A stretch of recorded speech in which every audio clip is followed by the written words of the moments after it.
So you're the founder of Data-Driven Science, a young startup working on educating tomorrow's data scientists.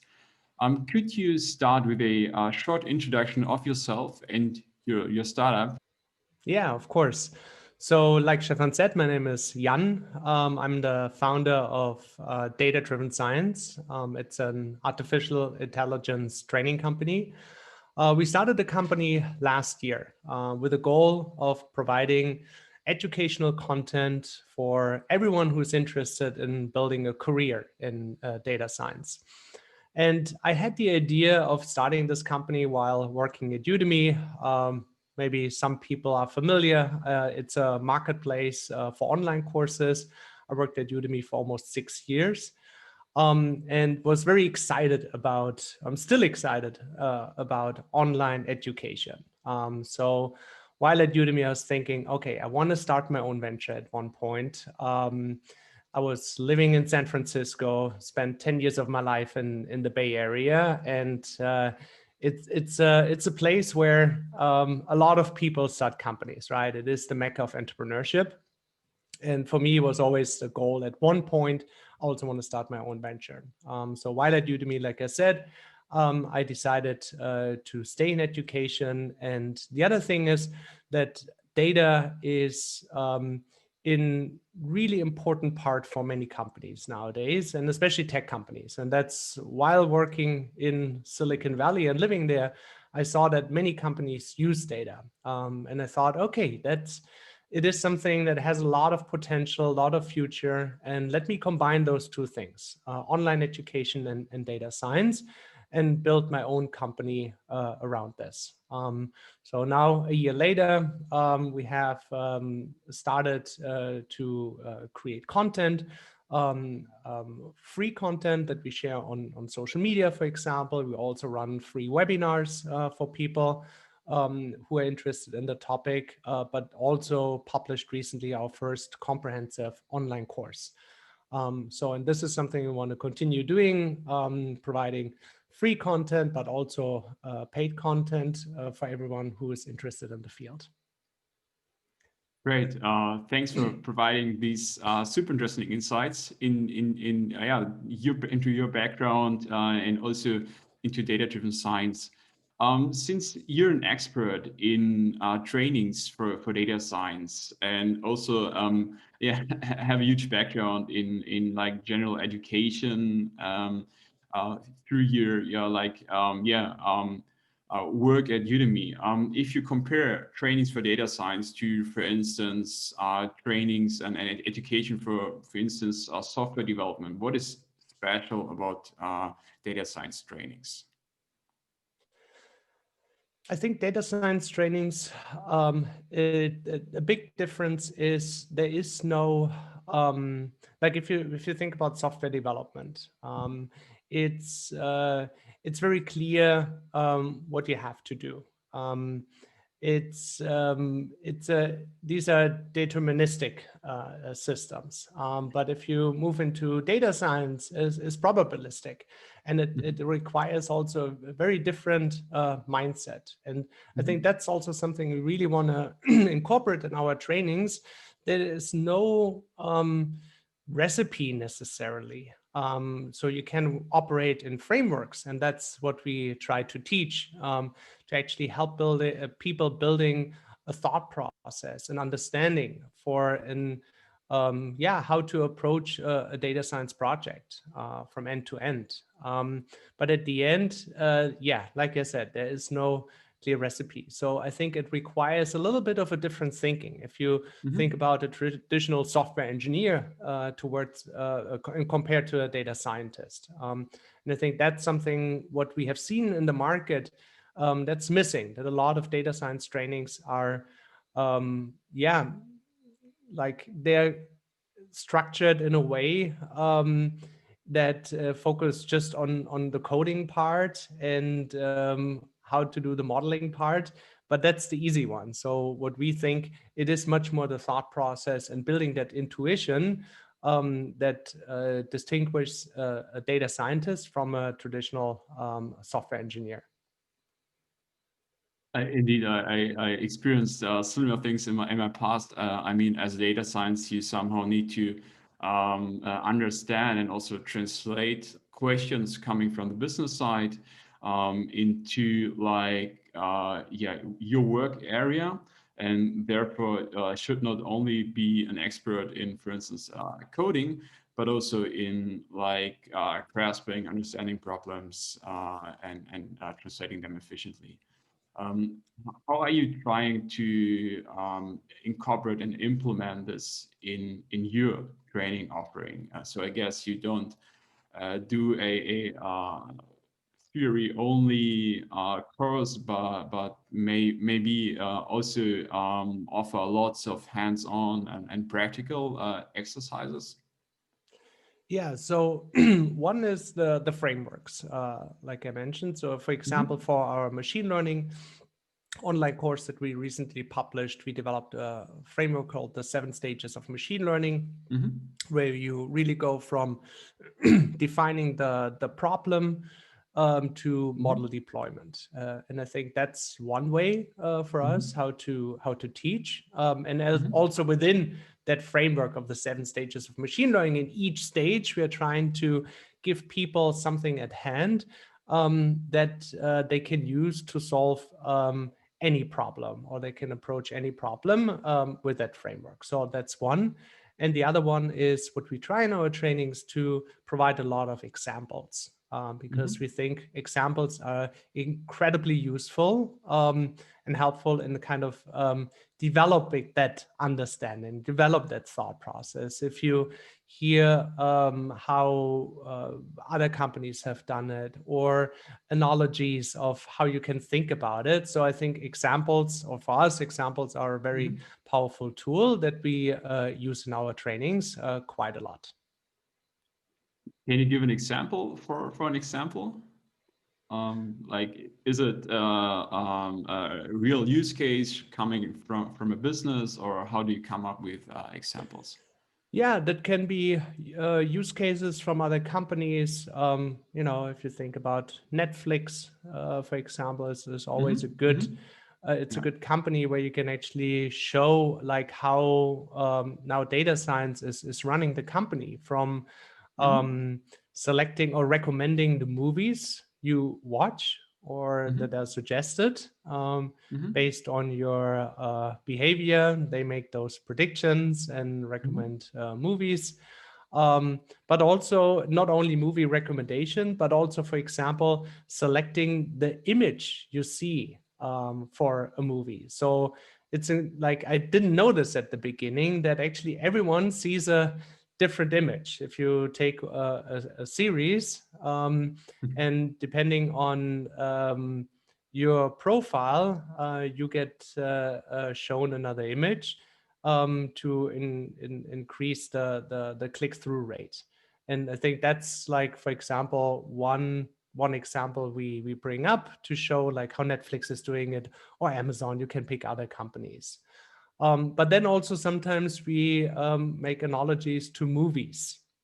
Mm-hmm. And the instructor for the machine learning course, he's a big fan of movies, so he brings in a lot of examples also from movies, also to make it a little bit more fun and engaging the course, because I think that's another thing. We don't want to just be very dry and say like, okay, this is the course material, but also engage the students through some fun examples.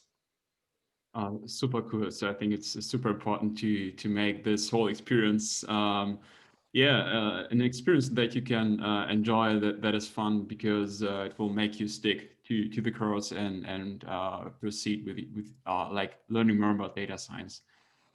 So when you look back at this year, we're almost at the end, and you also launch your first course. What's the typical audience for your course? Are these people who have not made any experience before the course with data science, so complete beginners, or did they maybe already try out some things, but come to data-driven science to learn data science the right way, and to also make progress in learning it? Yeah, great question. So I'd say our main target audience right now is are people more on the beginner side. Mm-hmm. People either they have heard about the field, they're interested in learning more. Could be a student at university, kind of figuring out in what direction he or she wants to go, or maybe people who started working in a technical field, either as a software engineer or in Mm-hmm. another engineering field, mechanical engineers or others. I would say this is the typical audience we have right now. Also because we publish now the course on Udemy. Mm-hmm. And when you think about the people who go to Udemy to Mm-hmm. try to learn a new skill, these are usually the people who are not like have already the deep expertise.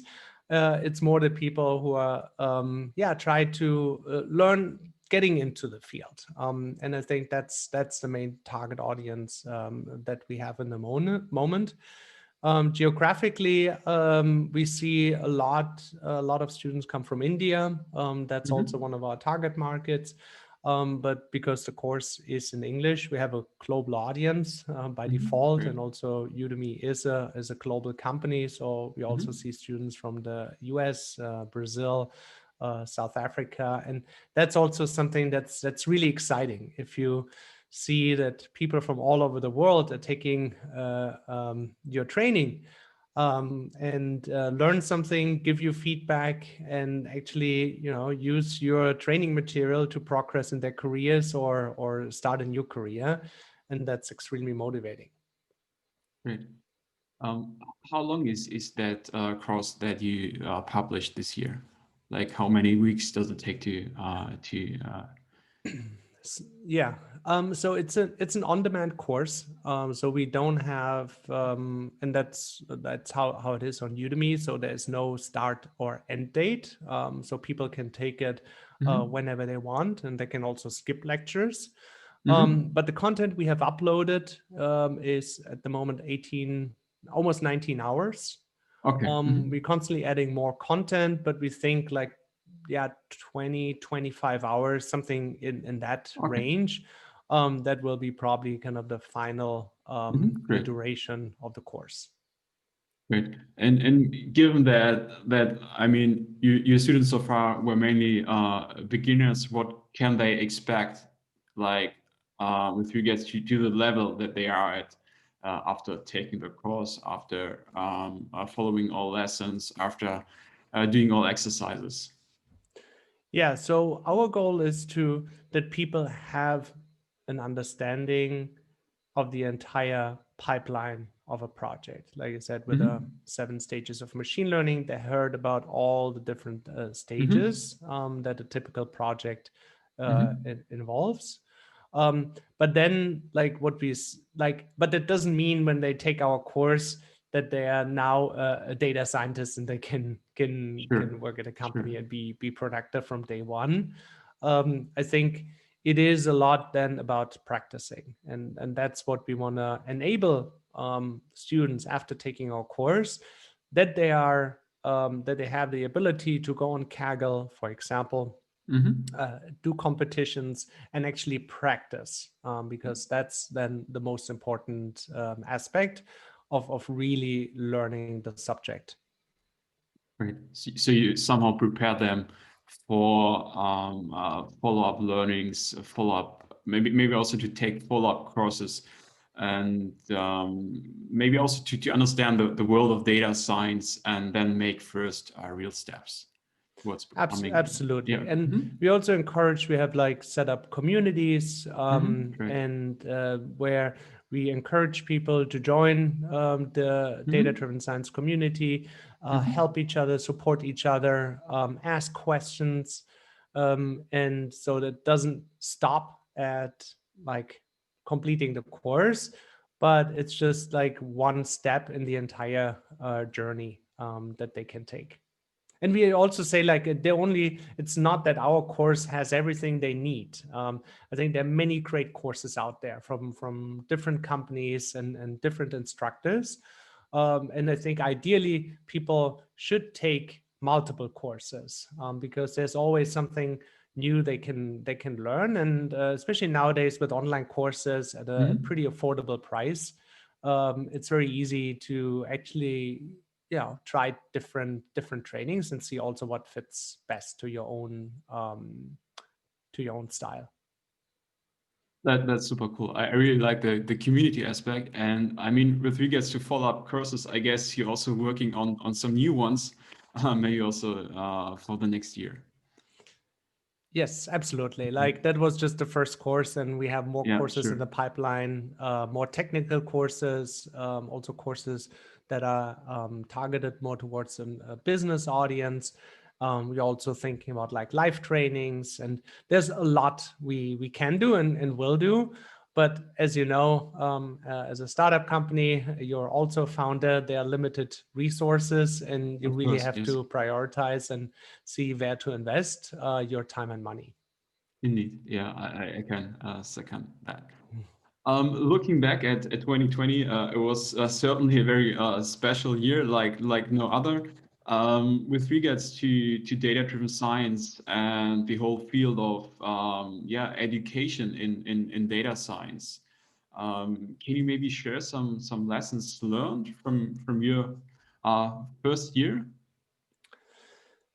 Yeah, I think what we have seen with the like there was already a trend towards online education, Hmm. and I was always like, I don't think that online education will completely replace any offline trainings or university. There's just something about getting together in a group um, that can't be really replaced by learning by yourself online, even with like an online community. I think there is something of getting together.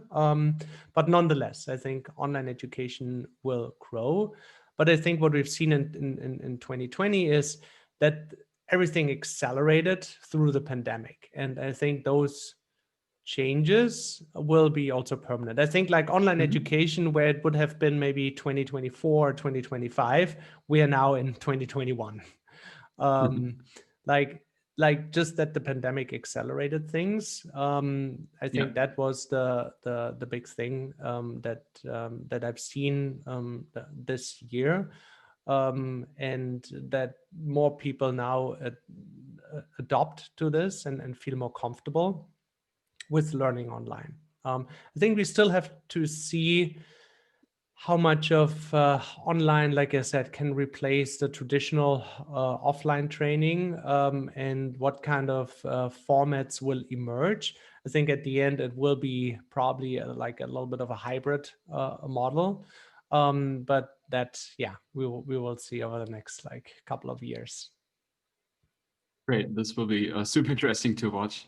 I don't, well, we don't want to only look back, but also to look to the next year, look forward.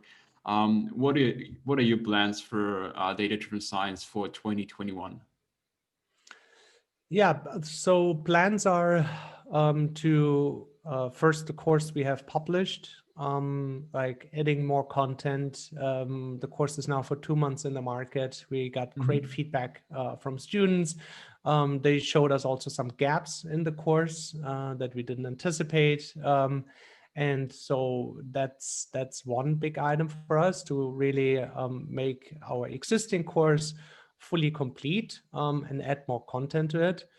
Then, like I said, we plan to publish more courses.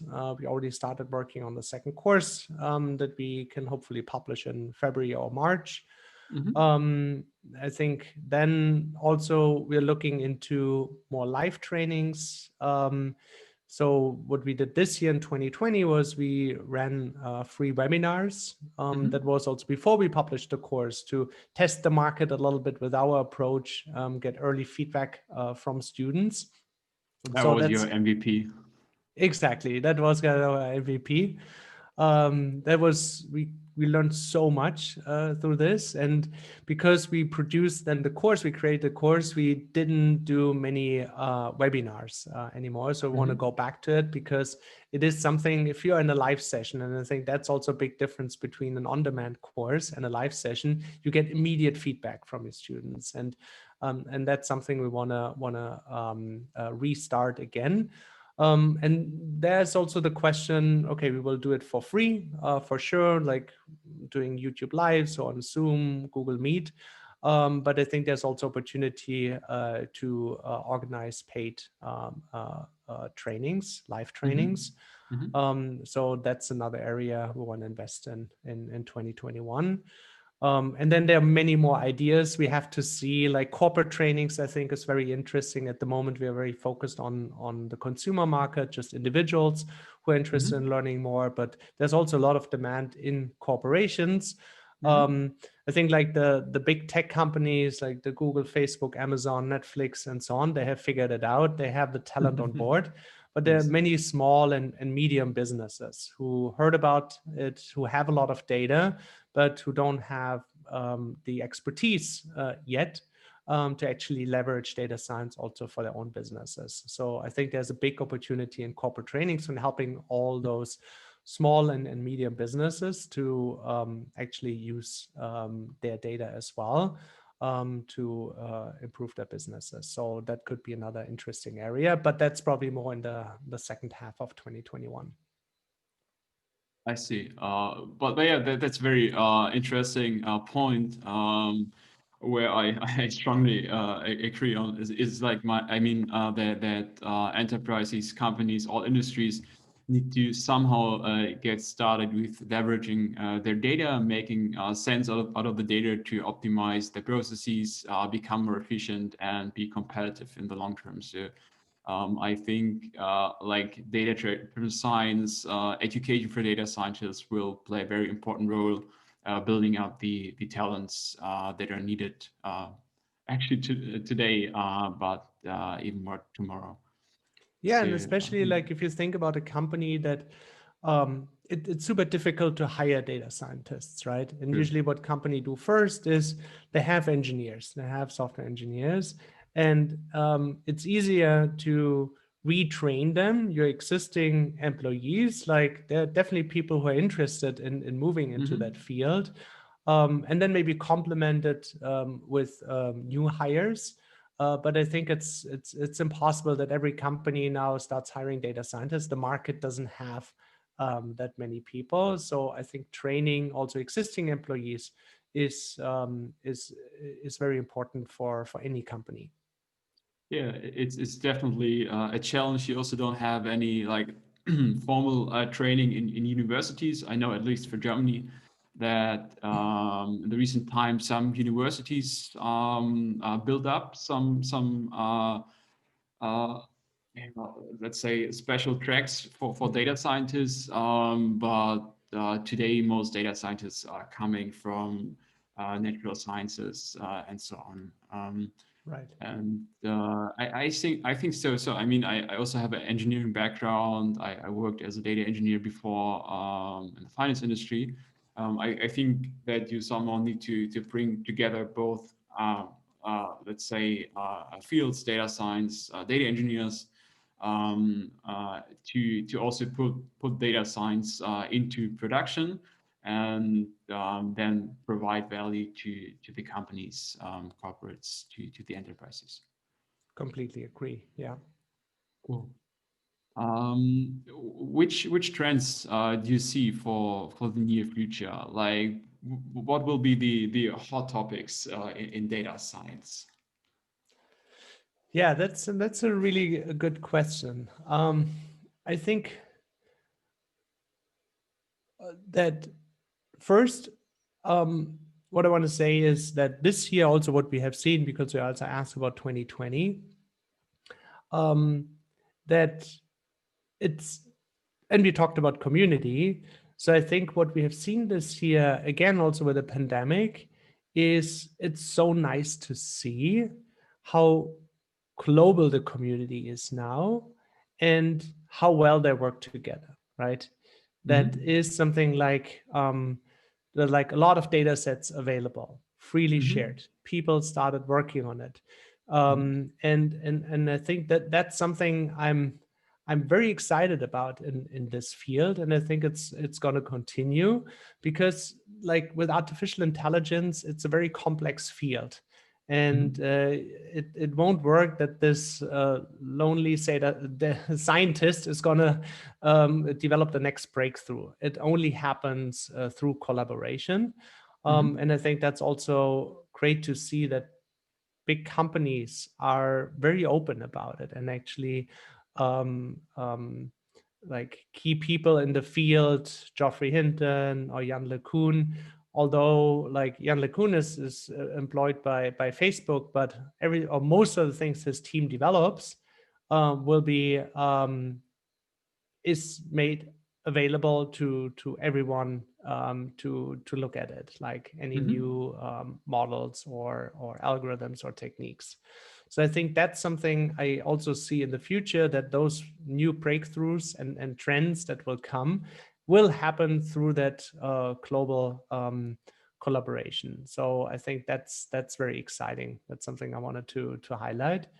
And then more specifically, I think one field that will increase access to data science is that more things will be automated and tools will become available. AutoML, like there are many different tools that even if you don't have the, let's say, deep technical expertise, you can actually start making use of data. And I think it's like sometimes, you know, there are articles out there where it's like some people have the fear that now artificial intelligence will become so good that every data scientist will be obsolete. I don't think that this is going to happen.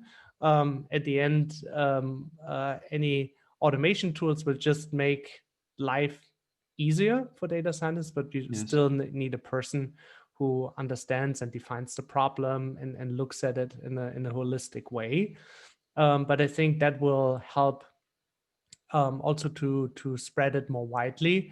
What I said about like a lot of smaller businesses, but if they have the tools that make it easier, I think we will see in the next year and beyond a huge increase in adoption of data science. So I think that's one area that I see and I'm also very excited about. True. Yeah, I think that this will just make data science more accessible to more potential users, make the application of data science more efficient. So it's a good thing.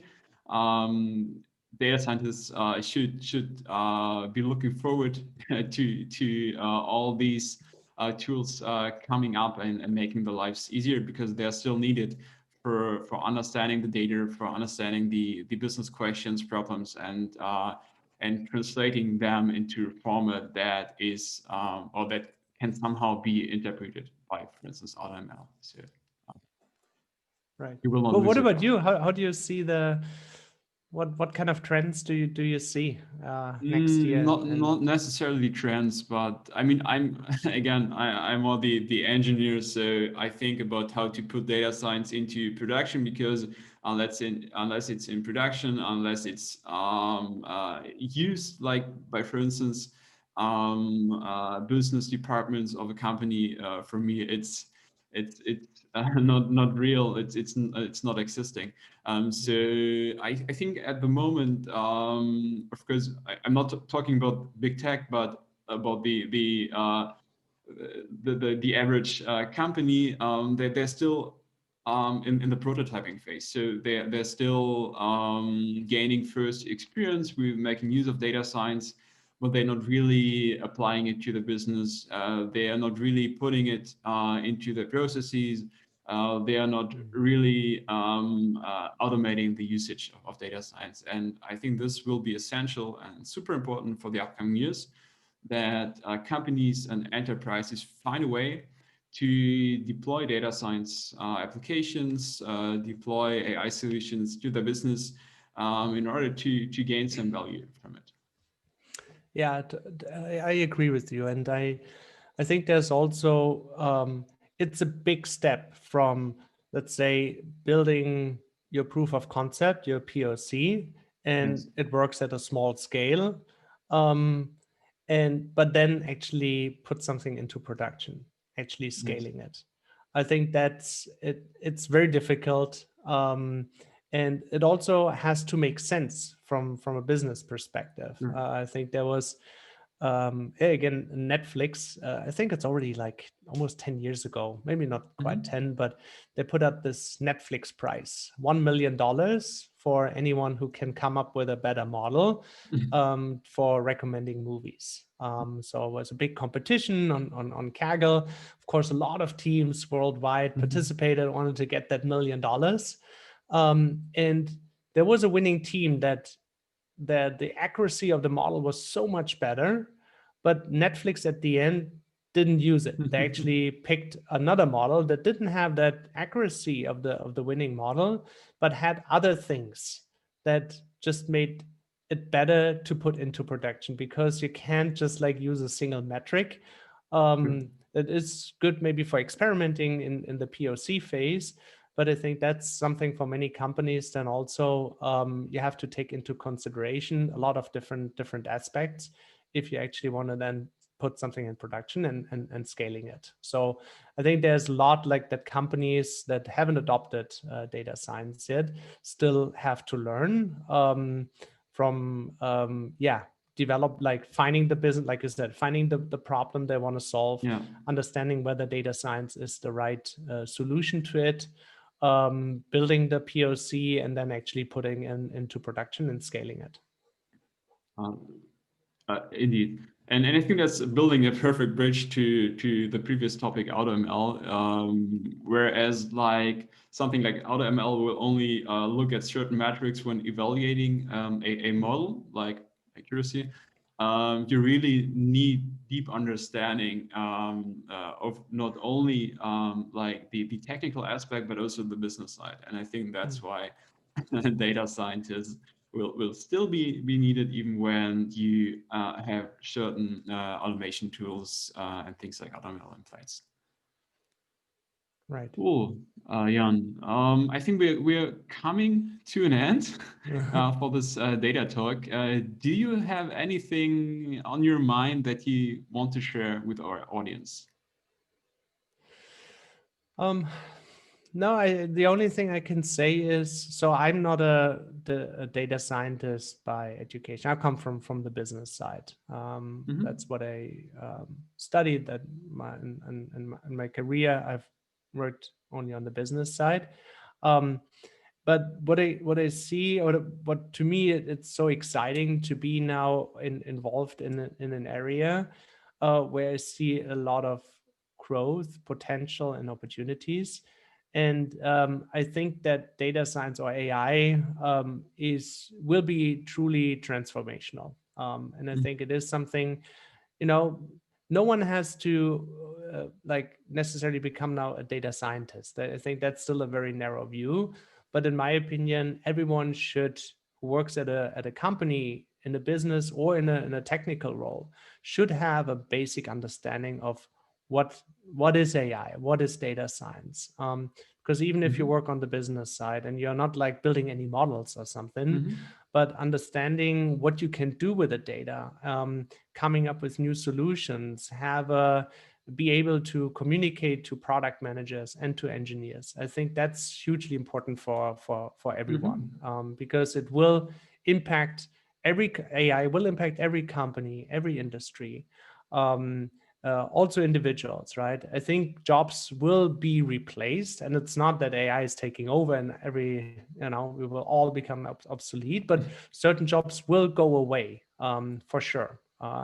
And they will be replaced by new jobs. Yeah, That will new happen, but roles, new there's a jobs will be created. transformation, Yeah. like a transformational period that's going to take some time. So I think it is helpful for anyone to understand a little bit better what's happening, what are the opportunities, what are the risks, So that's my only thing where I feel like a year and a half ago I didn't know much about the topic, but when started the company and also before started reading more about it, learning it myself, and it's been fascinating. Cool. Yeah, with everything new coming up, there's also some kind of uncertainty. But I think it's really a future that we can look forward to, and I'm also looking forward to the time when more people take data into account when making decisions. I think this will be a good one. Yeah, and it's like when you think about, I think it will almost become like web developer maybe 15, 20 years ago, right? Like people started building websites, and now like a lot of people do this. But now there are also tools out there, and also coming back to like automation tools, it's easy to build now a website, right? You don't need to know HTML, JavaScript, and all the languages to build a website, but there's easy tools for WordPress where it's more or less drag and drop, and so everyone can actually do it. And I think that will be also similar to what's happening on the data science side. Super cool. So I think that's a perfect conclusion. We don't have to fear the future, but can look forward to the time when data science plays an even more important role than it does today. Jan, thank you very much for taking the time and joining us in this data talk and giving us so many insights into your background, into data-driven science, and also into your views on the current state of data science, but also the future. Thank you so much, Stefan, for having me. Take care.